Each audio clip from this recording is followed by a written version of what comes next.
Jogging కి వేళాయరా, ప్రకృతిలోకి పయనమవ్వరా? పూర్తి వివరాలకు చదవండి రేపటి సాక్షి హైదరాబాద్ ఎడిషన్. ఢిల్లీలో రాష్ట్రపతి అపాయింట్మెంట్ కోరిన బీఆర్ఎస్ అనుమతి కోసం వేచి చూస్తోంది. అటు ఈ కేసులో A2గా ఉన్న సురేష్ పోలీసుల ఎదుట లొంగిపోయాడు.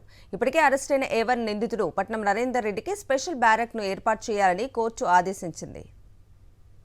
రాష్ట్ర వ్యాప్తంగా సంచలనం సృష్టించిన లగచర్ల దాడి ఘటనలో కీలక పరిణామం చోటు చేసుకుంది.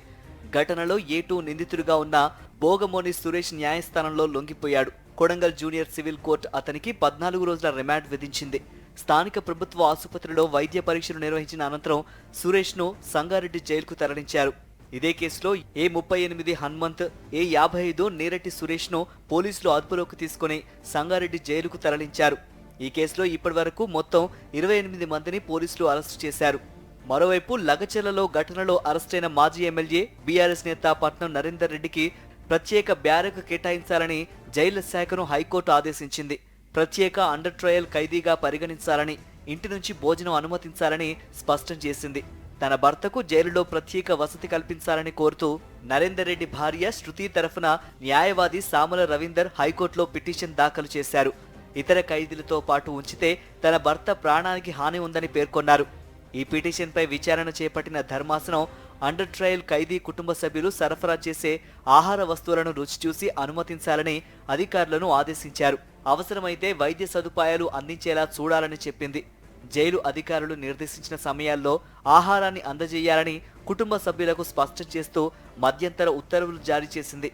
తదుపరి విచారణ డిసెంబర్ 10కి వాయిదా వేసింది. ఇక లగచర్ల పంచాయతీ రాష్ట్రపతి భవన్ కు చేరింది.